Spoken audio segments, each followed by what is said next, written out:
Hi friends, আমি rainy. আজকে চলে এলাম আমাদের পাড়ার শীতলা পুজোর ভিডিও নিয়ে। প্রত্যেক বছর আমাদের পাড়ায় এই শীতলা পুজোটা হয়। এটা এক সপ্তাহ ধরে চলে।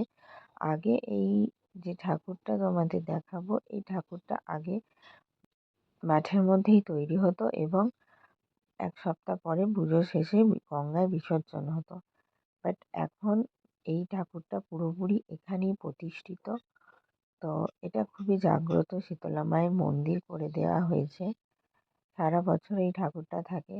এই ঠাকুরটা হচ্ছে আমাদের হাওড়া শিবপুরের মুখার্জি বাগান এলাকায় অবস্থিত।